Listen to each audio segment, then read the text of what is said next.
So I will introduce Vinai. So Vinai is working at the NIH, and he will do a talk today on the conversion from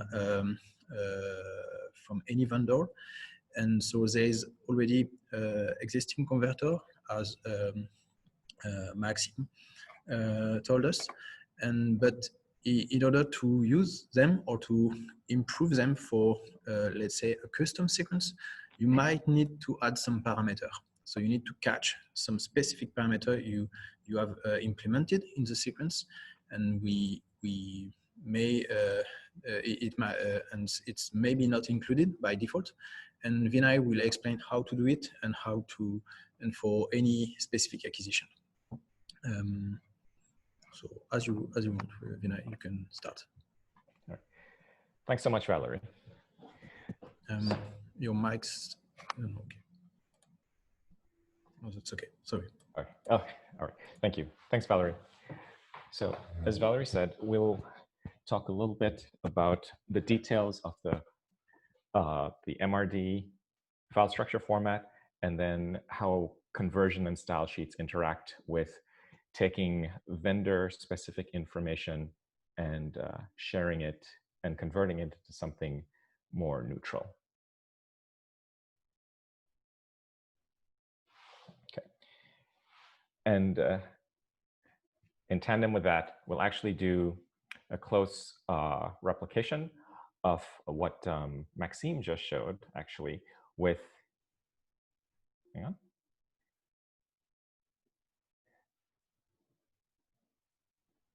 With what Maxime just showed with working with a data set in MATLAB, but we'll do it using a Jupyter notebook and using Python tools. And then I will do that with both a GE raw data set and a converted data set. And then Andy will take over and do a conversion, actually what people are just asking about, doing an EPI conversion, first labeled incorrectly and then correctly, because just using a style sheet difference, a different style sheet, and then showing how it changes to reconstruction. Okay, so again, this will be the structure of the talk. We'll look at the structure of MRD, the different pieces and how that interacts with conversion. Then we'll show how, the style sheets in this conversion actually makes our lives much easier in terms of using vendor neutral reconstruction algorithms.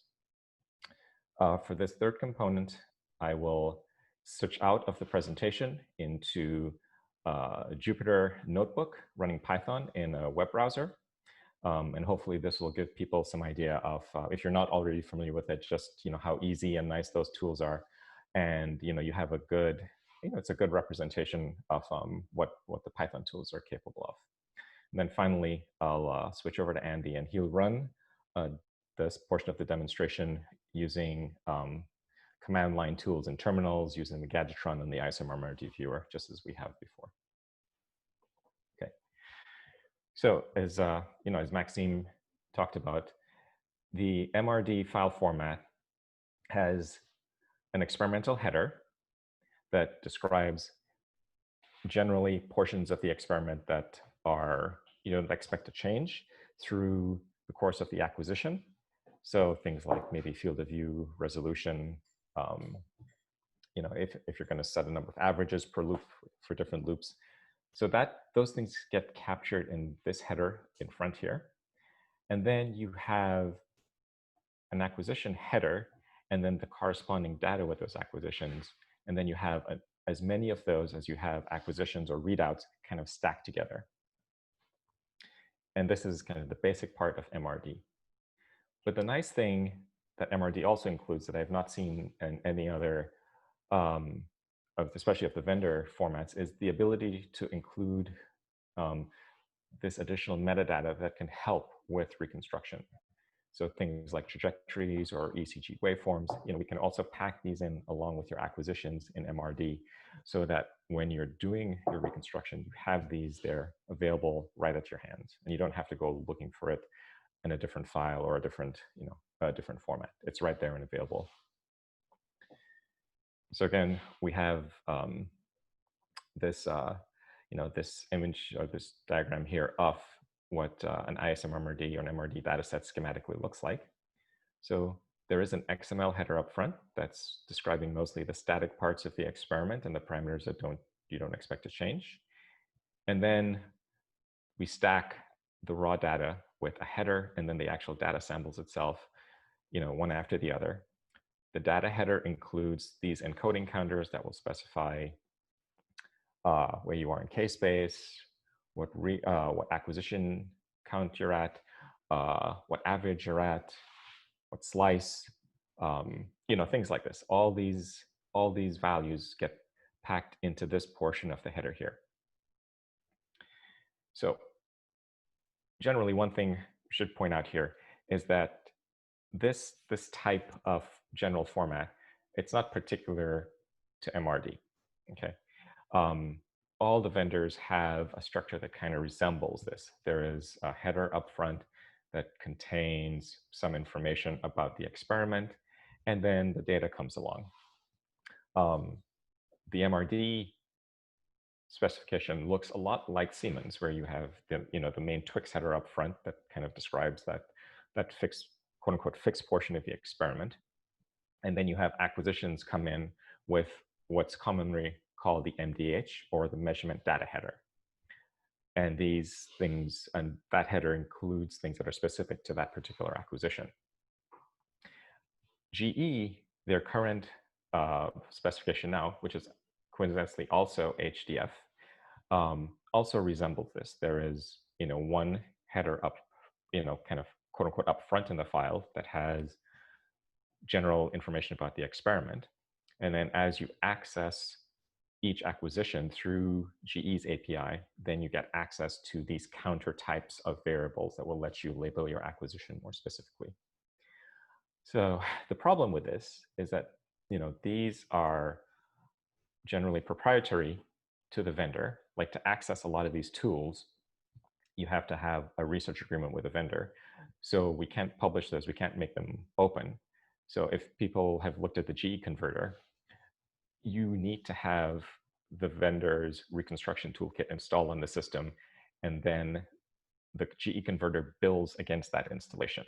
We can't actually provide that, the mechanisms to read into the GE data. But what we do is we provide the tools to leverage their toolkit to read as many data as with variables as we can. And then now we use the style sheets to take those and label them as we think appropriate for MRD. Okay. So let's go a little bit into how that works now. So this is where the style sheets come in. They really facilitate taking the variables and the data that we read out of the vendor's proprietary structures, and we label them appropriately. One really nice thing about style sheets here is they are text files, so you can open them up in your text editor of choice. And without having to recompile anything, you can rerun your conversion again and change how your data is labeled and then how you can reconstruct it. And this is what Andy will show at the end. So as we've been saying, the style sheets really help us take the vendor's data formats, their proprietary structures and data layouts, and convert them into something that we know that we have full access to, that's fully documented. So if you go to the Siemens converter, and this is the URL, it's at GitHub. And this is, if you go to this webpage, you should get something looking like this. If you get into this folder, the parameter maps folder, in this, there are a series of style sheets. So they have this XSL extension. And if we look at a section of one of these, you see something that looks like this. So how this works is this portion of the code here says we're reading the Siemens header, we're reading the mesh subsection of that header, we're reading the SK space section of that, and we're reading UC partial phase Fourier within that structure. So we check for these values of Siemens mesh SK space UC phase partial Fourier. And if we find any of these values, then in MRD, we assign partial Fourier phase to the corresponding value, matching whatever we find in the Siemens header. If we don't find anything, or if we don't find any of these values, then in this style sheet, we assign a value of 1. More simply, if we look at a variable like number of contrasts in MRD, that involves just assigning Siemens or looking at the value of Siemens mesh L contrasts.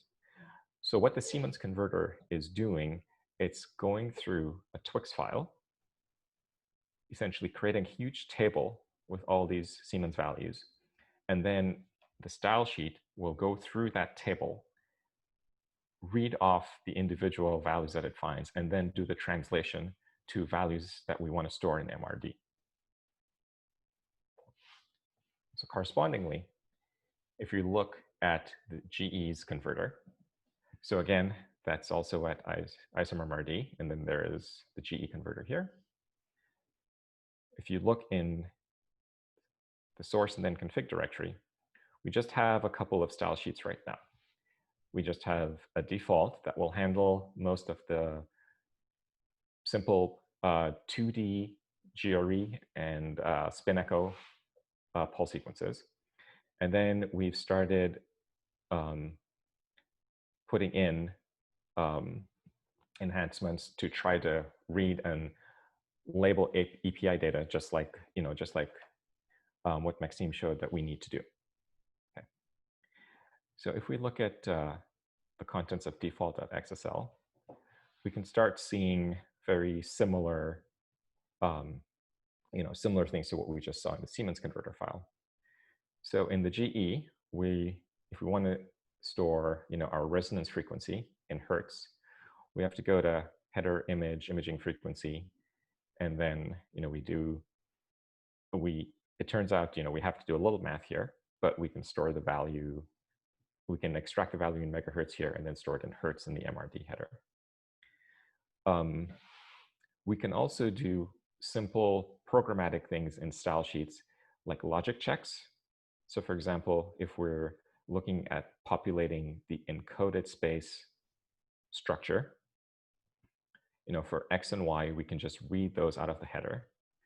But for the slice direction, we want to see, okay, if it's 3D or not. If it is, then we take the number of encoding steps in Z. And if it's not, and if it's a simple 2D acquisition, then our encoding in Z is 1. What style sheets also let you do, as was the case up here, is also some basic math. So when we were going through the GEs, the converter and what it provided, we couldn't find a good representation of the reconstructed field of view. So we took the reconstructed resolution and we took the reconstructed pixel size and we used that to compute what we wanted to represent as the encoded field of view. Okay. So style sheets give you the flexibility to do operations like this. So if you don't find or you don't have a good representation from the vendor of what you think is a reasonable way to translate their data, you don't need to do any programming in the converter itself. We try to provide you with as much of the data as we can pull out of the header as possible. And then you can just edit this text style, the text style sheet to alter the conversion and the representation. Okay. So one really basic example I want to show here and how we, and why MRD is a good thing. There's I think probably the most fundamental parameter in an MR experiment is your resonance frequency. And even at that level, the vendors choose to store this data in their own raw formats differently. So for Siemens, they will store the resonant frequency of the experiment in Siemens DICOM L frequency, and they already store it in hertz. So for MRD conversion from Twix to MRD, you just read this value out. Whereas GE, they store it in a similar location. That's header, imaging frequency, but they choose to store it in megahertz. So in that case, we just do a little math. but now MRD still lets us pack that value in hertz into the structure.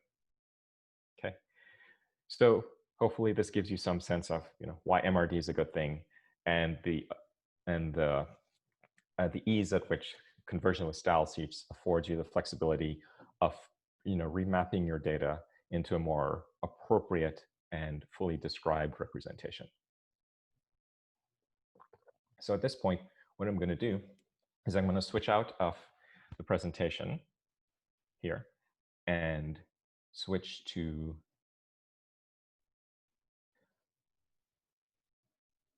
a Jupyter session. Okay, and with the class information GitHub repository, I should have pointed to my personal GitHub fork of the GE converter that has the notebooks that I'll be using today, as well as the couple of raw data files that we're using to demonstrate these. Were also provided in the Zenodo download link. The one data set we did not get in there was the EPI data that Andy's going to use at the end, but we'll work out a way to get that to anybody that wants to use it and work with it. But you will need a GE orchestra installation to actually convert that data. Okay. So for folks that are new to Python and Jupyter, this is what starting up Jupyter looks like. So I've used the Anaconda installation for Mac. And when I launch Jupyter in the folder that I want to, it will open up the notebooks. So when I launched it here, and I opened up these two notebooks, and I also opened up this utility routine here because I think it'll be useful for people to take a look at that. Okay. And with Python, when you're working in an interactive shell or in a Jupyter notebook, almost the first thing you invariably want to do is you want to import a couple of libraries or routines that will have methods and functions that are useful to you for whatever task you're going to perform. So for this notebook, we're just going to look at GE's H5 file and then the same file but converted to MRD. And we're not going to use anything from MRD just yet. These are all tools provided by the HDF group, and NumPy is a general matrix manipulation routine from provided by the Python community. Okay, so this is one of the raw data files that we provided in the Zenodo archive. So if we read that in here, and we look at some of the entities, so that's this .keys method here. It'll let us see kind of what's in that, what entities are in this scan archive file from GE, that H5 file. You see there are quite a few elements here. And we have, we've perused these a while, and we've tried to make sense of a lot of these. But in terms of how the data that we've found represented here, and just accessing these with the generic tools, as I'll show you here, can be a little bit opaque. Okay, so acquisition looks that could be useful to us if we want to look at the data that we're acquiring. Okay, so we read that in, and we can see that that's an HDF5 data type group. It says it's acquisition. So let's see what elements are in that. So that keys method is available to this type of object again. And now we see here, oh, it looks like we have a couple of blocks of data, and we have maybe something that tells us about what these data are. So let's look at that header, hopefully, and see what's in there. So we read that in. So accessing the list of elements in Python just says, okay, just like you have array indices, you can use elements like this, like you would use an element array. Okay. So he says here, okay, this says it's another type of data set. It has one element, and it has probably this string type of text. It's like, okay, if we look at that first element again, so now this, we're just looking at the first element with this index here. So unlike MATLAB, Python follows C indexing. So the first element in an array is usually the 0th index. You can see here, oh, that looks like an XML string. Looks a little bit messy right now. But if we, we look at what type it is okay, that's a byte string.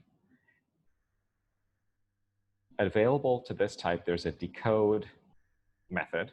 And after experimenting with a few different types, I chose this as a fairly generic but universal text decoding type. And now, if I look at what that generates, this I thought initially this could potentially be useful.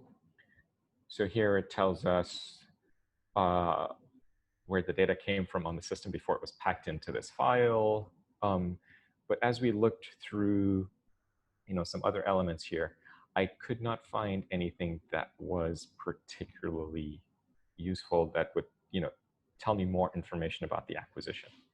So see here, maybe this will tell us how many elements there are, but just how the data is labeled here, it's not so clear. And in the documentation that at least I've been able to peruse, this has not been super clear, like what this all means, okay? And if we read in the data itself, so remember up here, we had read in the header that was associated with this data. It's like, okay, let's try to read in the data and see what that tells us. So, and this is another data set, has a huge number of elements, and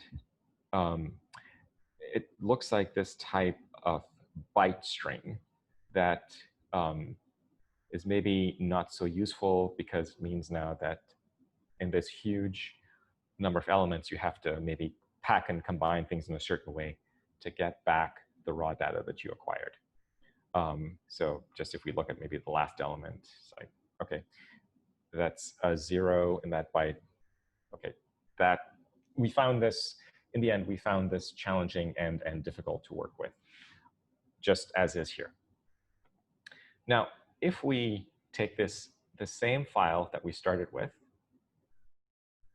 up here, this raw data file from GE, and we run it through the converter, the GE converter. Now we have the same file, but now it's represented.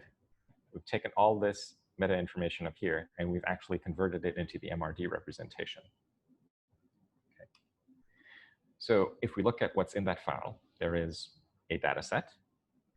And if we read in that data set, we can now start to see the elements that we've been seeing in Maxime's talk, and what we've talked about in terms of how the file is laid out. So here, there's an XML header. Here is our data. So let's look at our header and see.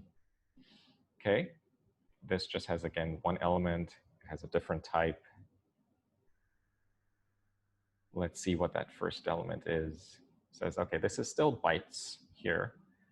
But if we print this one out, here, now we can see an actual text XML representation of what we encoded when we converted the GE data into MRD. And these have all the elements here that we are familiar with in terms of what we expect to be in an MR data set. So if your conversion populates MRD with subject information, you have a subject information section. And here's your study information. We've been talking a lot about the encoding spaces. So here's where that information gets populated.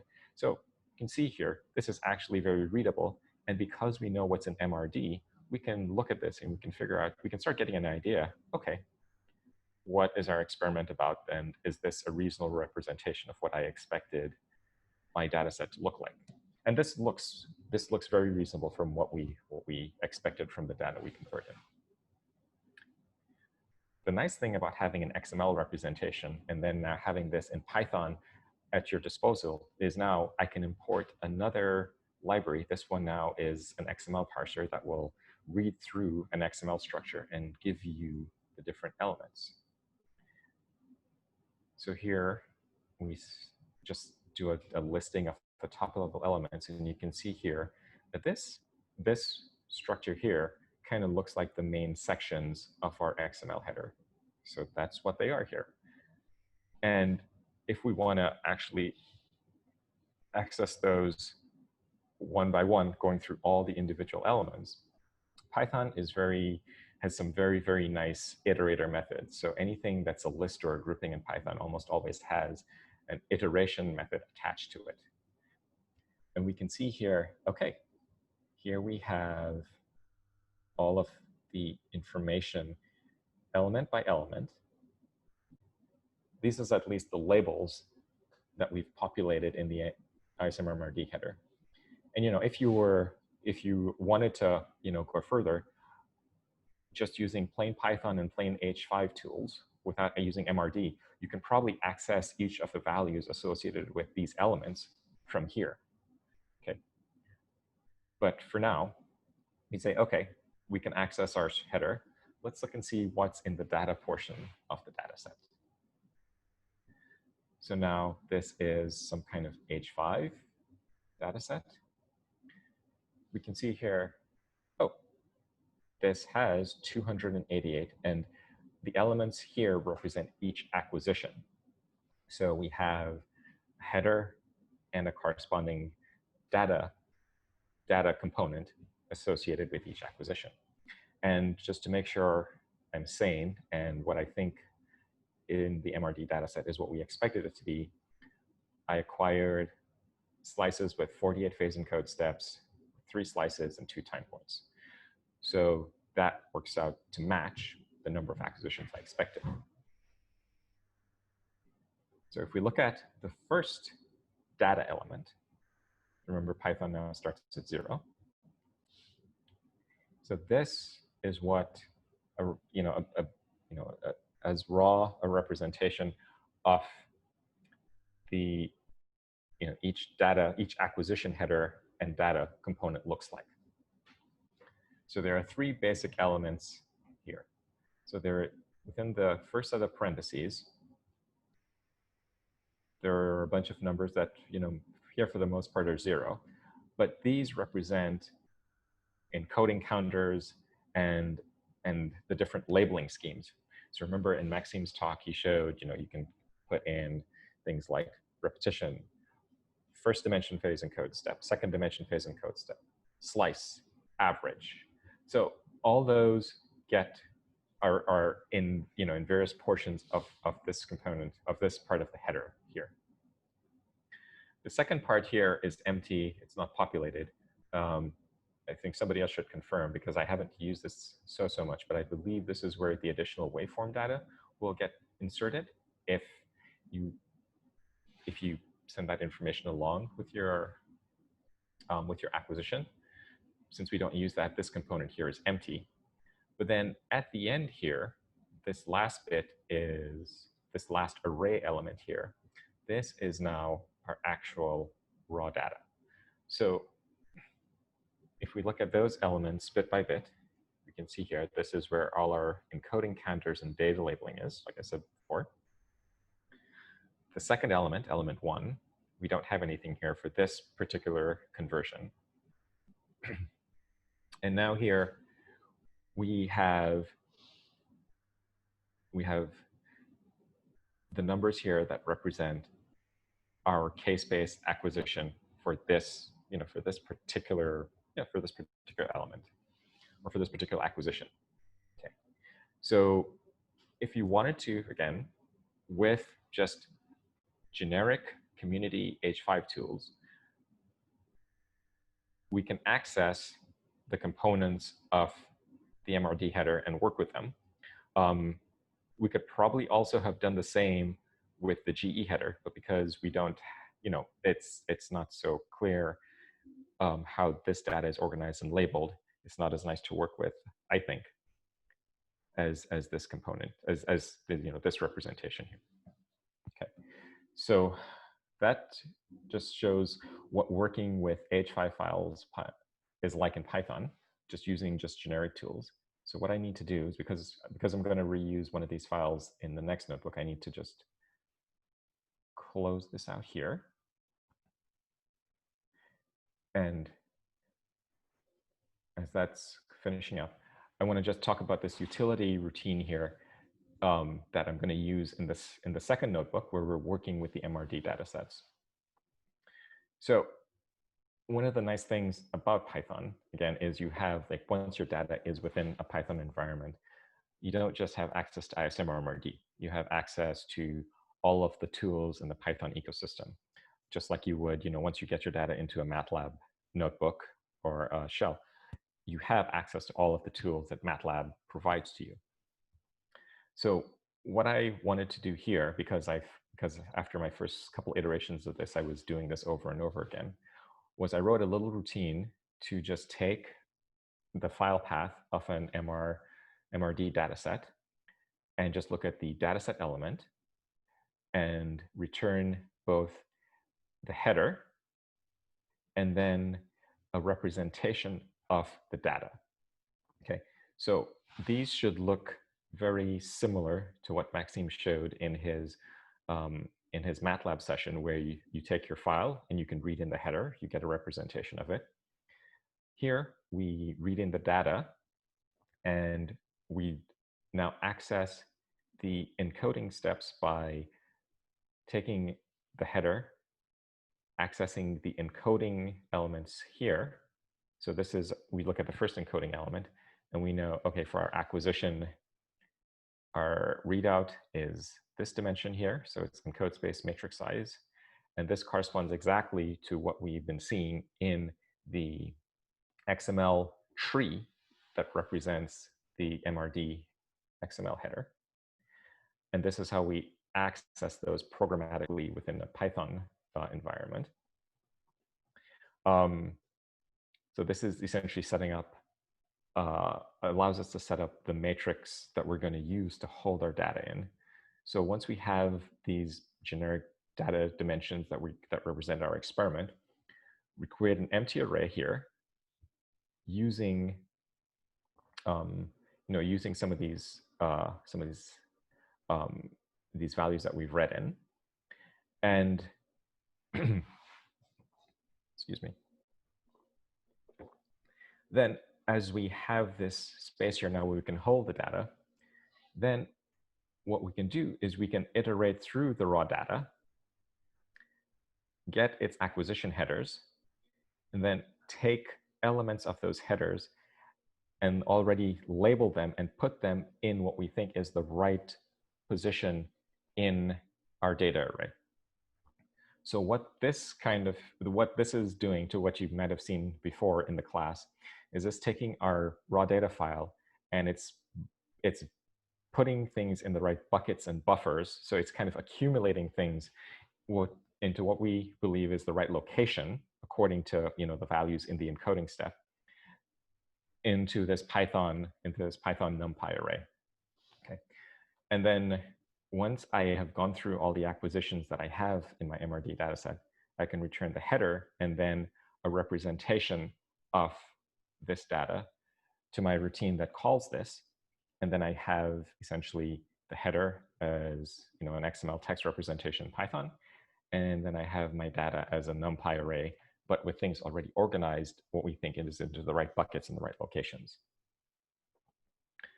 The second element in this routine, the second method in this utility file here, what this will do is it will take any array, NumPy array that you send it, and it will create, I think what's the most analogous thing is to like a Siemens mosaic display. So it will figure out how many slices, how many time points you have. It will build a square matrix, and then it will plot your whatever you pass to here in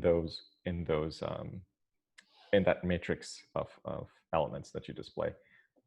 You can change a couple of things when you call this function.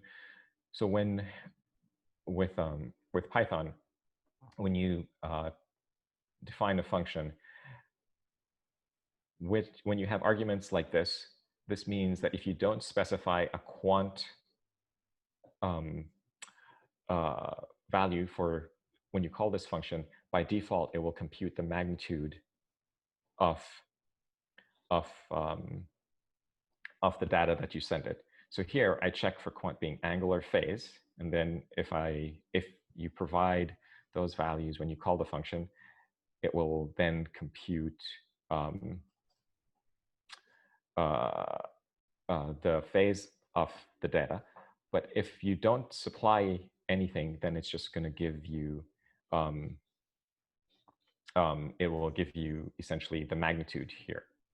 Okay, and then you have to do different things depending on if you have phase and multi-coil data or not, which is not. This doesn't do multi-coil phase combination properly. So this is just for the utility function, because as I was learning and putting this together, this was useful to me at the time. So one other point I would like to just here before we jump to doing some reconstruction using this is this routine here. When I take the MRD dataset and I unpack it, when I build my representation that I will be using, the dimensions of my data will be coil, then the readout dimension, phase encode step 1, phase encode 2 or slice, and then time. Now, as you might have gotten a sense, MRD can label data in a much richer way than this. But and you can build an array accordingly if you go through all those encoding steps.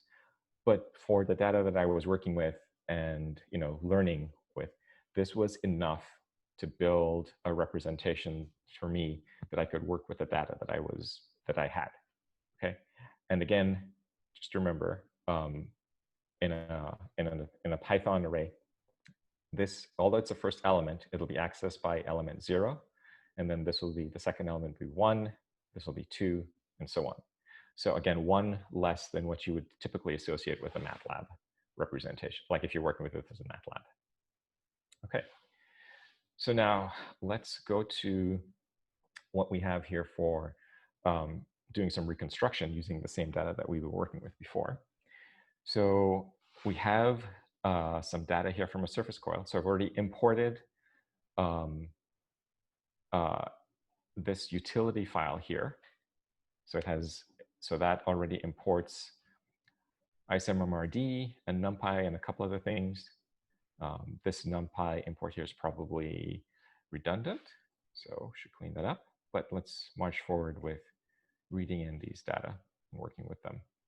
So here I call the first function that was in the utility file, where I will just return an XML representation in the header and then the data itself. And I give it a file path. And if you have these files and you have this somewhere on your system, then you would change this value here to wherever you have the raw file stored on your system. Okay. So now that's been read in. And if I do an FFT on, so remember, 0 is the coil dimension, this is the readout dimension, and then this is my first phase encode dimension. So I'm just doing FFTs, a 2-dimensional FFT over readout and phase encode. Okay, so that's already done. And if I display that, I can see here, I have my phantom, I have 3 slices, and then I have 2 time points. So far, so good. Because I was, wanted to see like how these tools dealt with, different numbers of coils and different numbers of elements, I got the same set of data, but from a body coil in the scanner. So that's just a single channel quadrature transmit receive. So I read that data in, do the same exact thing. And the nice thing about Python and the routines here is, even though this now is a single channel coil, I can do the same thing. And if I plot and display that now, it's like, this kind of looks like what I would expect from a body coil. It's a little bit noisier because it's much further away from the phantom. And the dielectric effect here is a bit more prominent. Here you have that mixed in with the intensity profile of the surface arrays that was used to collect these data. But so far, this is looking very consistent with what I would expect the data to be represented and what I can do with it. Okay, now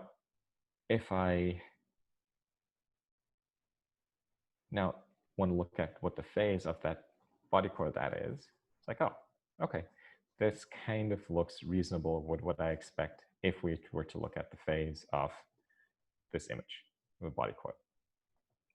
Down here, I was just trying to make sure that if I turned off, if I adjusted some parameters in my pulse sequence and I turned it off, that I would actually get noise data. So here, it's the same exact acquisition, but now with the parameters set appropriately, so I should just have noise. Again, I read in the data in the headers, I do a 2D FFT, just using NumPy routines. And here, it's like, oh, that looks like noise. Not much structure to it, so okay, that should be fine. And now, if I wanted to access components of the header itself, if I needed to do something, if I look at the header and I just go to those different elements, the encoding elements, and I look at matrix size X, you can see here, oh, it's an ISM MRD style sheet type, and those represent the dimensions of my acquisition. It's a 2D, so even though I acquired at 48 by 48, the default reconstruction is 256 by 256. Like, okay, this looks entirely reasonable from what I was expecting and planning to be in that data set. Now, the other thing here, like just like you're able to do with matrix initiation MATLAB, if you want to do funky things like subsample your data arrays, okay, you can, this representation here will say, okay, this is my raw data, but instead of taking every element along the first phase encode dimension, I start from where the data starts off, I go to the end, but now I take every second element, and then I pack it in the same location in this copy of it here. This copy should have the same dimensions as the original data here that I'm copying from. So this should just represent alternately sampled data along the first case-based dimension. Okay. So if I just plot that without doing any FFTs on it, you can see here, yeah, that looks like my case base. That looks about what I'd expect if I did not, skip the data. Easily, if I just wanted to just say if I don't skip anything and just replot it, it's like, oh, okay, this is working the way I would expect it to. And again, this is equivalent to just doing that, just a straight copy. The ::1 is the same as this element here, just do a straight copy.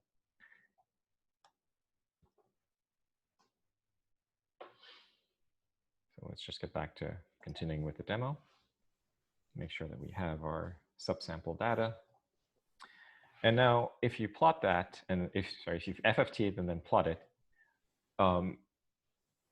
you'd realize that if you skip lines in your first phase encoding step in K-space, it's equivalent in your image space of having your field of view. So if you double your spacing in K-space, then you shrink your field of view along that dimension in image space by half, and that will give you image foldover, which is what we're seeing here in aliasing. Okay. So again, this is, I had used Python and Jupyter several years ago, and it was nowhere near as polished and as usable as this. But when I started working with... I'm on the phone now. Oh. So when I started working with MRD and started investigating Jupyter again, it had really matured nicely to the point where I could have an interactive environment that lets me do and explore, explore doing things like this. So it's a really nice, environment, I think, for working in. And the fact that it is free and multi-platform only adds to that.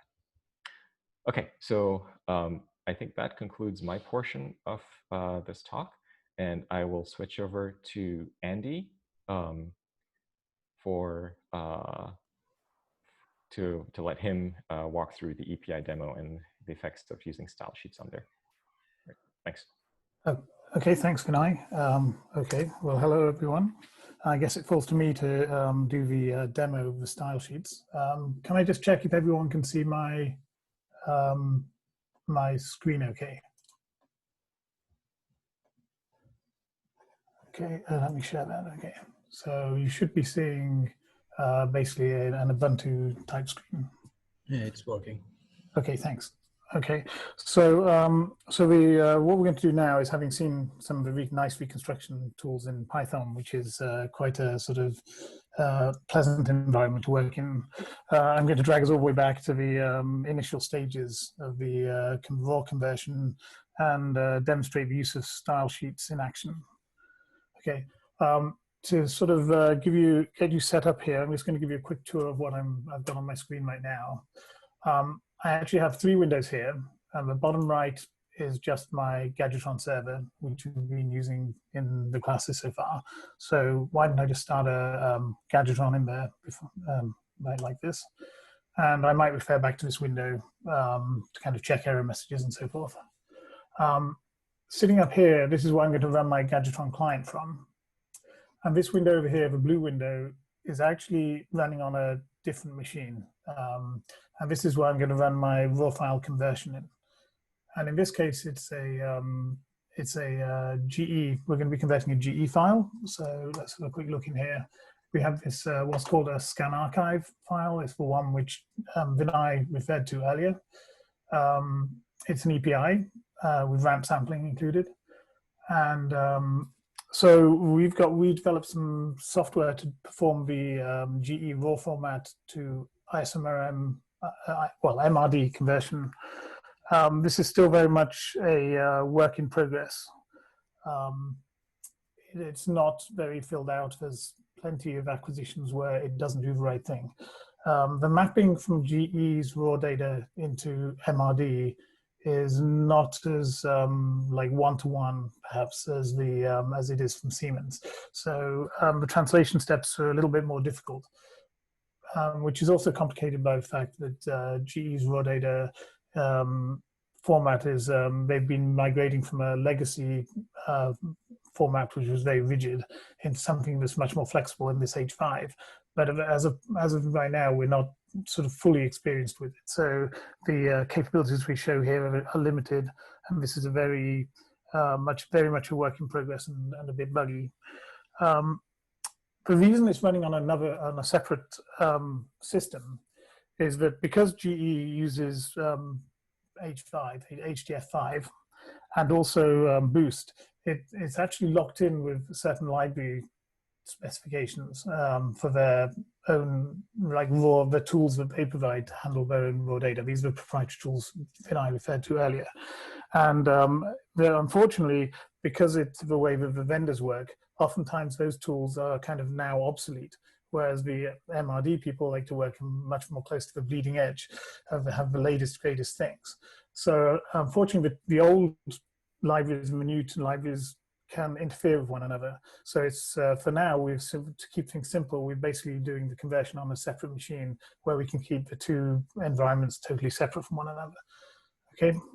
So anyway, with that in mind, I will start the conversion now. So basically, we have this scan archive file here, and we've got a command that can convert the file. We call it p file, which is actually the old name for the GE raw file. P file to IceMRD, verbose, and we're going to use this. This is a plugin that we have to actually specify some of the conversion, and we're going to use this object inside it. It's a C++ thing. We're going to use the NIH EPI converter, and we're going to convert it into. We're going to basically run this conversion. Now, as I said, this is a little bit buggy, so I'm going to actually start this running now. Ordinarily, this would run in about, it would be almost instantaneous, maybe like half a second or something like that. Because of, I don't know, it's just recently, this has suddenly started taking a long time for me to run. So I'm going to have to get you to sit and wait for maybe like a minute while this actual conversion works. I haven't managed to figure out why this is happening. It seems to be in the calls to orchestra, which is the GE provided library that's slowing it down. But it could be that I've just been part of my environment that I built for this demonstration isn't quite right. Anyway, so this is actually not really doing any conversion yet. It's still just kind of loading elements in. Okay, here it finally has got started, and hopefully it'll be done. It still runs very slowly. Chug, chug, chug, chug, chug. Okay, so this is what I'm doing right now is a naive conversion. So I've taken the EPI data, which is sampled in left to right and right to left, and it's got ramp sampling. And now what I have in my directory is I have my original scan archive data, but I've also got all these other files. One of which is a testdata.h5. So that's this file here is actually our MRD output. So what are all these other files? Well, Vinai mentioned that in the header, most of the vendors in the raw data, they have a lot of extra information in the header, and then they have the data as it goes along. So what GE has actually is it has a whole bunch of files, but in the old reconstruction, they actually had files. They would actually write files on their system for the reconstruction software to look at. And what happens is that when you use the orchestra tools to look at those files, this scan archive file, it actually unpacks those and just dumps them in your directory. I've left them here for the purpose of showing you. You can just delete them for the most part. Or you may want to use them as part of your reconstruction later on. Anyway, the most important thing is we now have a testdata.h5 file here, which is our MRD format output. Okay, so now this is in a shared directory with my system over here. And now what I can do is I can run the actual Gadgetron client. Okay, and I can try and reconstruct this software. Okay, and there it goes. It's gone through the Gadgetron servers responded, and now we've finished up, and we find ourselves here with the out.h5 file, which is our image, pretty much like we were doing before. And now I can view that using the MRD viewer tool. And here it is. Okay, so that's an unusual looking image. And so what this is a direct consequence of it being EPI data. We can see there's ghosting, and we can see that the field of view is very large and the image is stretched. And the reason for this is that this was a naive recon. It really only took the bare bones of the information in the scan archive file and just sent the data on its way. So basically it's being treated like the EPI data is 2D Cartesian.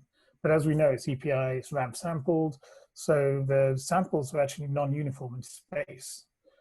So then when you pass that, there's none of that encoding is being passed into our MRD file because it's not coded for in our style sheet because we were using the default style sheet here. So one thing we could try is we could try to reconstruct this again by using a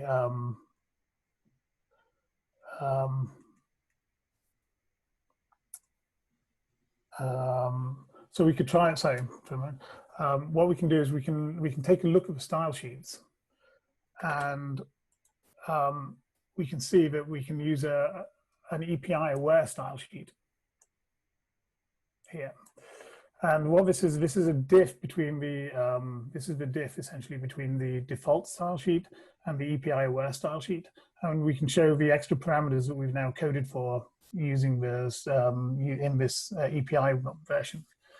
And so basically when we look through here, we see things like header is EPI ramp sampled as true. Then we pass in the additional parameters of ramp up time, ramp down time, flat top time, and acquisition delay time. So that's the sampling spacing. Okay, because in the EPI, they basically sample almost as fast as they can. And then they sort of basically resample it as part of the reconstruction. Okay, so that information isn't actually ordinarily provided by the GE header file. So we had to actually modify our pulse sequence to encode that. And we were doing it using these user reconstruction variables. So in our pulse sequence, we modified the pulse sequence to actually encode the durations of these times and the ramp up time, flat top, ramp down, so we can describe the trapezoid and also the sampling rate. And we pass those then into the, we use the star sheet to pass those into the MRD file. Okay, so now if we run the, let me reset the demo. Okay, so let's just have a quick look to see where we are. So we're back to where we started. Now if we run this, but instead we run the, instead of running the default style sheet, we run the API one. Okay, so now we have to sit around and wait for another minute or so while it does the conversion.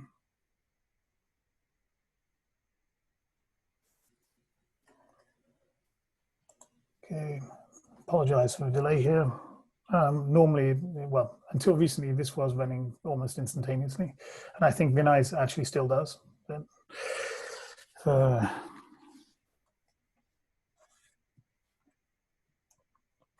so maybe while that's running, I can tell you that the Gadgetron itself is running on a Ubuntu 20.04. And it's running under VMware Fusion on a Mac. And actually the GE converter is actually running in OpenSUSE Leap 15.1. And it's also running in VMware on the Mac. Okay. So now our data is reconstructed again, and we can take a look at it. Oh, so we can reconstruct it rather.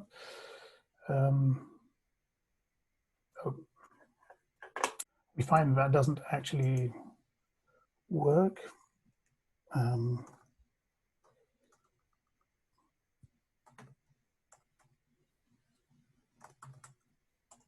Okay.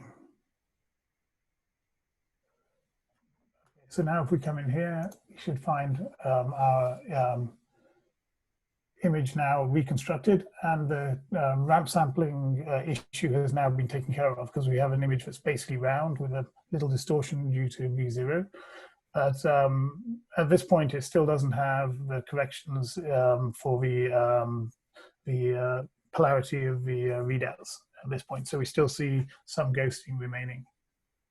Okay, but I guess this the purpose of this was really just to demonstrate that using the style sheet, you can map parameters from your image, from your raw image data, or from your pulse sequence into the MRD file, which you can subsequently use for